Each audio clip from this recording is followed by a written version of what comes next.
Hurricane Michael damaged as many as 17 U.S. Air Force F-22 Raptor stealth fighters when it ravaged Tyndall Air Force Base on the Florida Panhandle on October 10, 2018. It could take years and cost billions of dollars to repair the base and its planes. Other military facilities, including a U.S. Navy anti-submarine warfare facility and the shipyard building the U.S. Coast Guard's new medium patrol cutters, also suffered extensive damage. Hurricane Michael isn't the first storm to deliver a painful blow to U.S. air power. Storms in 1992 and 1933 also devastated East Coast air bases, underscoring the enduring threat to major storms and flooding post-air bases and aircraft. On August 23, 1933, what became known as the Great Hurricane battered coastal Virginia. The U.S. Army Air Corps Langley Airfield lay in the storm's path. The water was nearly 10 feet deep at the gymnasium, Air Force historian William Butler told the Hampton Roads Daily Press newspaper. The flight line was underwater. The maintenance hangars and headquarters building were flooded. The military rebuilt Langley. Today, the base boasts a sophisticated pump system to draw down flood water.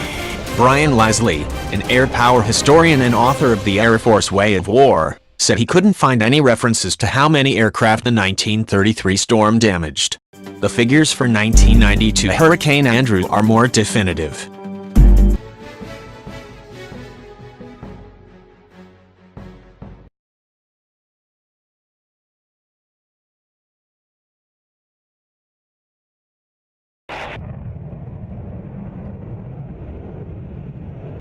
On August 24, 1992, the Category 5 hurricane flattened Homestead Air Force Base near Miami, damaging and destroying F-16s and C-130s that were unflyable and, like Tyndall's F-22s, were incapable of fleeing the approaching storm.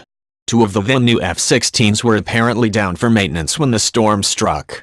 Both lost their noses and suffered other structural damage. A third F-16 had crashed on takeoff prior to the storm and took additional damage when the hangar it was stored in was destroyed by wind. The storm also destroyed two cargo planes. On one runway apron, the smashed remains of two huge C-130 transport planes serve as dramatic evidence of the force of the storm, the Los Angeles Times reported.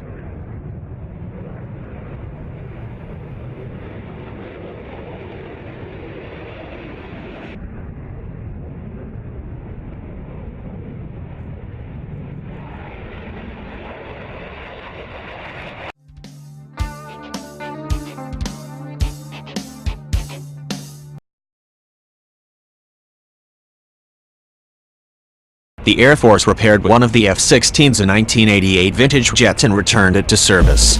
The other two fighters apparently were write-offs.